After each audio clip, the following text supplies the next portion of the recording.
केजरीवाल सरकार का काला सच। कोरोना काल में 200 करोड़ का घोटाला, सरकार की आंखों में झोंकी धूल। पीडब्ल्यू अधिकारी समेत 3 गिरफ्तार।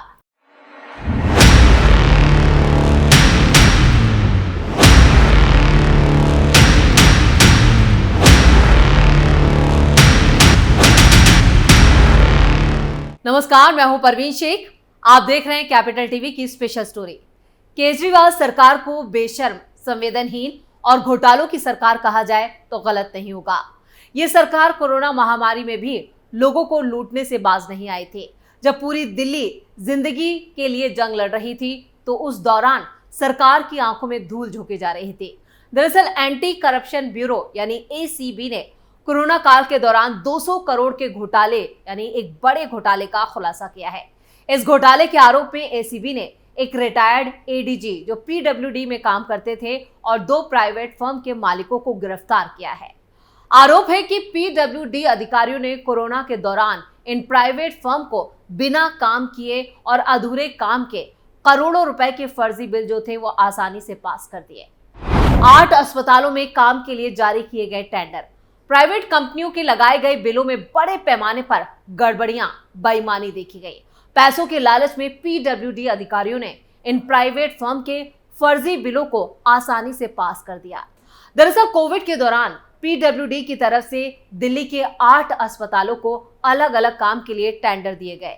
दिल्ली के इन अस्पतालों में LNJP, GTB, BSA, GB Pant और दूसरी कई अस्पताल शामिल हैं। इन सभी में काम की एवज में इन प्राइवेट कंपनियों की तरफ से बड़ी संख्या के करोड़ों रुपए के फर्जी बिल लगाए गए, जिन्हें कमीशन के आधार पर सरकारी अधिकारियों ने पास कर दिया। गिरफ्तार आरोपी retired PWD ADG Anil Kumar Ahuja ने अपने कार्यकाल में 10 आरोपी कंपनियों में से 56 को गलत तरीके से टेंडर जारी किया है। खरीदे गए सामान के बिल नहीं करा पाए मुहैया। ये तमाम कंपनियां और ठेकेदार काम के लिए खरीदे गए सामान के बिल मुहैया नहीं करा पाए। ये सभी बिल काम पूरा होने के 4 से 6 महीने बाद बनवाए गए। बाद में जांच के दौरान पता चला कि कंपनियों के जारी किए गए इन बिल जो थे वो पूरी तरह से फर्जी थे, यानी दिए गए टेंडर के लिए सामान खरीदा ही नहीं गया था। जांच में ये भी पता चला है कि टेंडर के नियमों और जीएसटी नॉर्म्स की जमकर धज्जियां उड़ाई गई थी। जांच में ये भी सामने आया है कि एक ही दिन में इन प्राइवेट कंपनियों से काम के बदले कोटेशन मंगवाए गए, टेंडर की बोली लगाई गई और बिड में बिना अंतर देखे एक निर्धारित कंपनी को टेंडर दे दिए गए, जो कि एक दिन में मुमकिन नहीं है, यानी पूरी प्लानिंग बेईमानी की थी। कुल 200 करोड़ के घोटाले का खुलासा। पीडब्ल्यूडी से रिटायर एडीजी अनिल कुमार आहूजा और एक private firm messrs AV enterprises के बीच 1.25 करोड़ रुपए की ट्रांजैक्शन ट्रैक भी की गई है। एवी एंटरप्राइजेस ने 5 दिसंबर 2020 को अनिल कुमार आहूजा की बेटी के अकाउंट में भी 6 लाख रुपए ट्रांसफर किए। कुल 200 करोड़ रुपए के इस घोटाले का खुलासा किया गया है। एसीबी ने इस घोटाले में अभी तक retired ADG Anil Kumar Ahuja, messrs AV enterprises के मालिक विनय कुमार और मेसर्स विवेक एसोसिएट्स के मालिक आशीतीज विरमानी को गिरफ्तार किया है। खबरों की माने तो जैसे जैसे जांच आगे बढ़ेगी, इस भ्रष्टाचार के गंदे तालाब की बड़ी मछलियां भी फंस सकती हैं। और ऐसा कैसे हो सकता है कि इस घोटाले की भनक आम आदमी पार्टी सरकार को नहीं थी। एसीबी के बड़े एक्शन से गिरफ्त में 3 आरोपी। दिल्ली सरकार के लोकनायक अस्पताल में हुए इस भ्रष्टाचार के मामले में एसीबी ने जून में भी एफआईआर दर्ज की थी। आहूजा पर 10 ठेकेदारों को अवैध तरीके से भुगतान करने का आरोप लगाया गया था। इसके बाद उपराज्यपाल विनय कुमार सक्सेना ने आहूजा के खिलाफ विस्तृत जांच के आदेश दिए थे। गौरतलब है कि इससे पहले जनवरी में भी लोकनायक अस्पताल सहित दिल्ली सरकार के 6 अस्पतालों में स्टैंडर्ड क्वालिटी की दवाओं की आपूर्ति न करने से जुड़े घोटाले के मामले में भी एसीबी ने छापेमारी की थी, जिसमें आपूर्ति करने वाली कई कंपनियों के खिलाफ एफआईआर दर्ज की गई थी। उस मामले की भी एसीबी जांच चल रही है। तब अस्पतालों की तरफ से कंपनियों की कम क्वालिटी के सामान की आपूर्ति के बदले में उन्हें स्टैंडर्ड क्वालिटी के सामान का ही भुगतान किया गया था। इस मामले में भी एसीबी ने सामान की आपूर्ति करने वाली 13 कंपनियों के खिलाफ एफआईआर दर्ज की थी। जिन 6 अस्पतालों में सामान की आपूर्ति की गई थी उनमें लोकनायक जनकपुरी सुपर स्पेशलिटी अस्पताल, दीनदयाल उपाध्याय, संजय गांधी मेमोरियल और लाल बहादुर शास्त्री अस्पताल शामिल है। इन अस्पतालों में दवाओं, कॉटन ग्लव्स, सर्जिकल आइटम्स, सहित कई चीजों की स्टैंडर्ड क्वालिटी से कम क्वालिटी के सामान की आपूर्ति की गई थी, जिसमें बड़ा घोटाला सामने आया था। 200 करोड़ के घोटाले पर आपका शर्मनाक बयान। कोरोना काल में जब लोग जिंदगी के लिए तरस रहे थे, उस वक्त केजरीवाल के चेले चपाटे पैसा बनाने में जुटे थे। बीजेपी ने इस घोटाले को लेकर केजरीवाल को घेरा है और उस वक्त दिल्ली के स्वास्थ्य मंत्री रहे सत्येंद्र जैन की जांच की भी मांग की है। बीजेपी का साफ कहना है कि इस घोटाले में सत्येंद्र जैन सीधे तौर पर जुड़े हैं। भ्रष्टाचार के आरोप में लोक निर्माण विभाग के पूर्व एडीजी अनिल आहूजा सहित 3 आरोपियों की गिरफ्तारी को लेकर आम आदमी पार्टी ने भ्रष्टाचार निरोधक शाखा यानी एसीबी और केंद्र सरकार पर करारा हमला बोला है। आम आदमी पार्टी ने कहा है कि पिछले 2 सालों से केंद्र सरकार की सभी जांच एजेंसियां हर हफ्ते नई मनगढ़ंत कहानी बनाकर आरोप लगाती हैं। आरोप में करोड़ों रुपए के भ्रष्टाचार की बात हर बार कही जाती है, मगर अब तक एक भी मामले में केंद्र सरकार की किसी भी एजेंसी ने 1 पैसे की बरामदगी हमारे किसी मंत्री या उनके जानकारों के घर से नहीं की है। आम आदमी पार्टी ने कहा है कि इससे पता चलता है कि ये सारी की सारी ड्रामेबाजी सिर्फ और सिर्फ हमारी छवि खराब करने के लिए की जा रही है। इसके अंदर रत्ती भर भी सच नहीं है।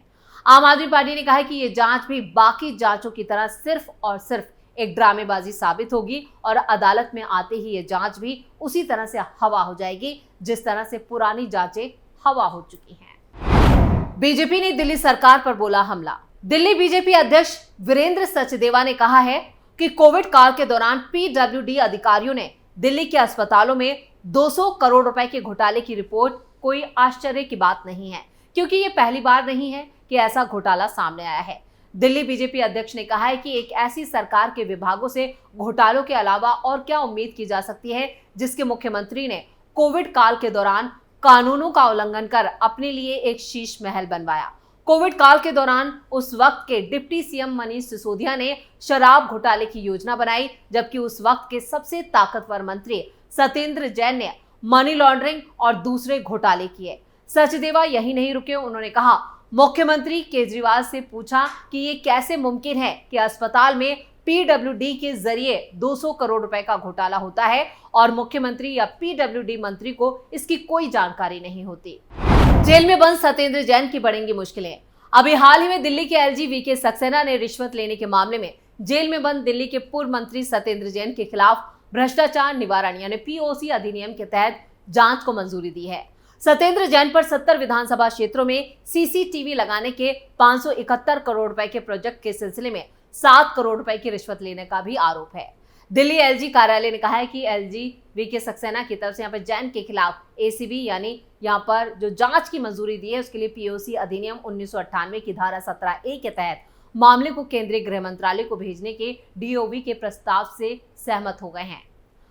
आप नेताओं पर 10 साल में 200 से ज्यादा केस।